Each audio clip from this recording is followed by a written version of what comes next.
Hi, I'm Hein-Hartmann. Welcome to Funds TV. I'm here today with Mike Hornsby from EY.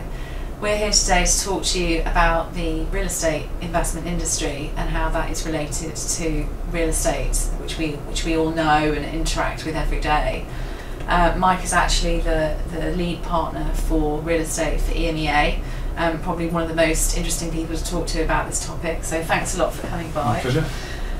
So perhaps good just to start by introducing real estate as an asset class, as a concept. So I mean, real estate obviously is the market for land and space, and it's linked with human behaviour, with shopping, housing, transport, logistics. So obviously it's heavily correlated with demographics. It's obviously correlated with GDP and underlying economic measures. So real estate can be owned by governments, so social infrastructure, hospitals, railway stations, these sort of things. It can be owned by businesses, so factories. Some businesses own their own factories or offices.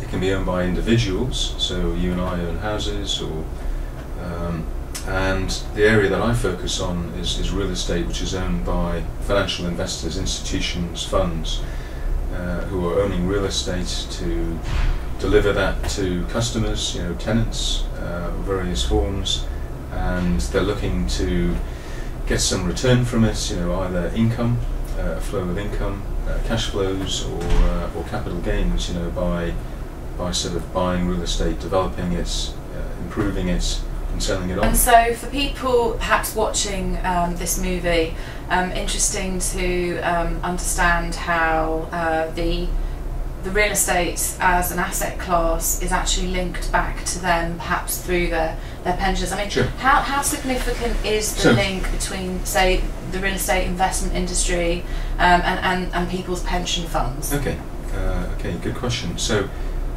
I'd say probably more than half of institutional money that comes into real estate comes from either insurance companies or pension funds. Insurance companies, life insurance companies.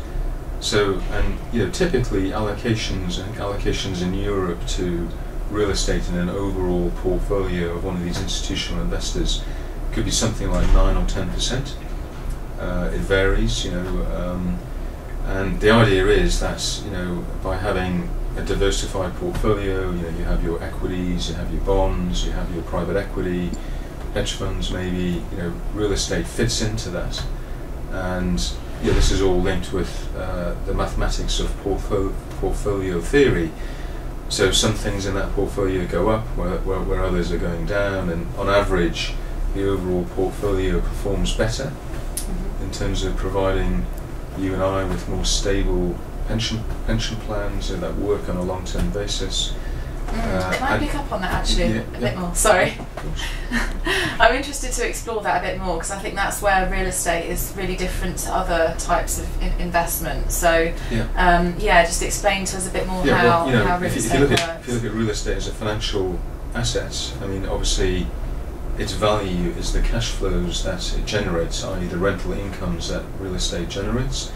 So leases effectively are long term. They can be anything from 3 years to 30 years, and obviously leases have different sort of terms, in how they deal with inflation and how they track the underlying market, but they are slower to react to market cycles, whereas equities are traded every hour of every day, a lot by computers these days. It's a very volatile asset class, whereas real estate has very stable long-term cycles in it. So when you mix these together in an overall portfolio, the portfolio itself, on average performs better. So there are sort of mathematicians, analysts who calculate what the needs of a particular investment portfolio are, and based on that, how much real estate is desirable in it.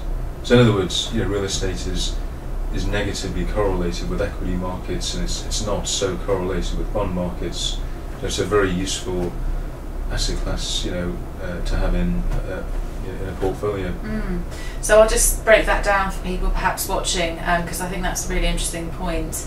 The fact that real estate responds in a different way to sort of macroeconomic conditions, as Mike was explaining, they're negatively correlated with, for example, the equities market. So that if you're sharing your investment distribution across these different strategies, you should end up with a better outcome, a more stable average result. And I think that's the thing that people, perhaps particularly pension funds, have very much appreciated, because a large amount of investment into the real estate fund sector is from the pension fund and insurance community. How important is that to the real estate fund business? What kind of sizes are we talking about? If you look at sort of institutional real estate funds, it's more than half of the investors, are pension funds and insurance companies, and the rest are sovereign wealth funds, high net worth individuals, family offices, sometimes private banking. Private banks will gather their client base together and invest in funds as a nominee on behalf of all those individuals. But by far, more than half at the moment is insurance companies and pension funds. So that's interesting for people perhaps that they maybe aren't even aware that their pension fund is actually investing part of their portfolio into a real estate fund somewhere along the way. And what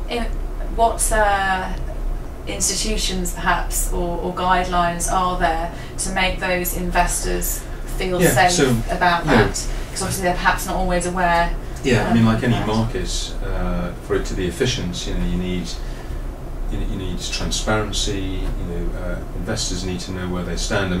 Maybe just step back and talk about what a fund is. A fund is a collective investment vehicle for real estate. Obviously individuals or individual pension funds could buy and own individual buildings themselves, but because real estate is such a diverse asset class, and it's very much a local kind of economy thing. Different cities, different types of real estate. So you need specialists, with local presence to really manage it well and get the best out of it. And not every institution is going to have those specialists in their team.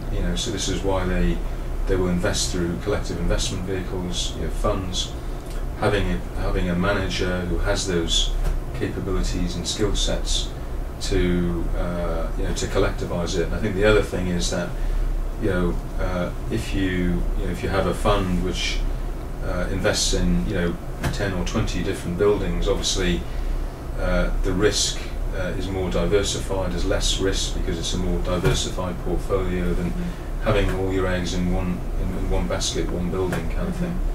So that's how it kind of works basically. And so, say for example, a typical real estate fund is, we have a lot of real estate business actually here in Luxembourg. Why is Luxembourg such a key domicile for these type of funds? So Luxembourg, as you know, is a key domicile for investment funds in general. And the real estate industry here grew up, over the past 15 years or so, really, and it leverages off all the skills that the marketplace has. It has the specialists, the lawyers, the administrators, the depositories. It has the different types of vehicle formats that investors want. The other thing is that Luxembourg is very used to working internationally. It's a small country. The domestic market is relatively insignificant. So the focus is very much about what's happening in Europe and the world, and it's an incredibly international workforce here. You really have all the different languages, and from my mind, obviously I've recruited in lots of different countries in Europe. Luxembourg is probably one of the few places where you could work in several different languages, and the knowledge base as well, which is here, of international structures.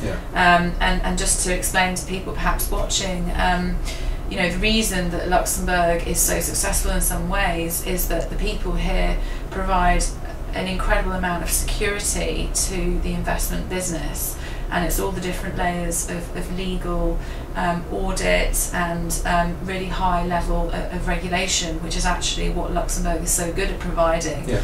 And I think that for the real estate business, it's a complicated asset class. Yes. It's not one which is easy to value. It's not one which is easy to measure. Yeah. And so that level of complexity which is found here in Luxembourg is actually one of the reasons that makes it such a successful domicile. I mean, maybe just to sort of pick up on that and talk a little bit more about INREV. So what INREV is an organisation that represents institutional investors in Europe. So it has some 300 or 400 members, and a lot of investors, insurance companies, pension funds, are members of INREV. The investors' interests here are being sort of protected. So it defines all kinds of measures of how things are valued, transparency, etc., etc. So it's a very, and I think one thing that the connection with Luxembourg is that we're able to kind of use those industry guidelines, which create a more efficient and transparent and better marketplace in general, but we're able to kind of implement all those recommendations and guidelines and best practices in our fund structures in Luxembourg without too much of a problem. So that's very useful. So it enables you to really build a structure and a strategy around the sort of real estate funds that you're looking after. And just to pick up on that, I think that the interesting thing that perhaps people can be aware of is that based on their investment decisions or their investment appetite, obviously they will select an asset manager in terms of approach or strategy that will have the equivalent investment approach to what they're looking for. So Right. I suppose if they're looking for a longer term, very stable type of investment, they will probably pick an investment in a major city. I mean, that type of thing is typically represented by what we call core funds. So they have low levels of leverage. They are defensive. They're big. They're diversified. It's an asset gathering type of approach to real estate. And they're run by professional managers with very high levels of transparency and governance in a very kind of defensive way, and their object is to produce very stable income returns on a regular basis to fit into the overall portfolio management strategy of the investor. Mm-hmm. And then to look at maybe some more opportunistic type real so the other end of the scale is what we call opportunistic funds. So these are typically closed-ended. So it's a group of investors who get together, engage with a specialist asset manager who really understands that market, geography or asset class. They're typically higher leveraged, and they are really all about generating capital gains over the life cycle of this fund. So they operate in a similar way to a private equity fund. The investors come in on day one, the manager executes a certain strategy which is very much about adding value to the portfolio in terms of its worth, its valuation, and then they will exit out 7 to 10 years later and hopefully produce the results that investors are looking for. And that's and those type of asset managers, in fact all the real estate asset managers that we both know, will be highly skilled in obviously selecting, and the thing which people perhaps can feel comfort in is the level of complexity which goes into the analytical approaches of these companies into their strategies. And also as an end investor, I mean, for example, the pension fund industry, how much does the pension fund industry like real estate as an asset class? I mean, obviously that depends on their particular portfolios and needs and the sorts of products that they are trying to support with this investment strategy, but at the moment it runs at something like about 9%. There's a recent survey out by INREV, and the kinds of allocations to real estate in Europe at the moment for a typical investor would be something in the region of about 9-10%. Okay. Yeah. That is a high percentage of the total, I think. One very, very important point is, how do investors access real estate? Not everyone is a specialist in real estate. As you mentioned earlier, it's a very complex asset class. Some funds are involved in the development of real estate, the development and construction, creating real estate. Some funds are involved in buying, old stock and redeveloping and repositioning it, and so there's all kinds of different strategies. But I think the key thing is that it's a very local marketplace. It's a very specialized kind of marketplace. So this is why managers engage with funds and specialists to create these portfolios and to manage them on behalf of the investment community.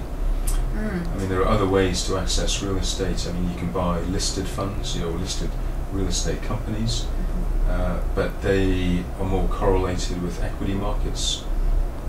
You can buy and sell them over stock markets, and therefore they're not the real deal, if you like.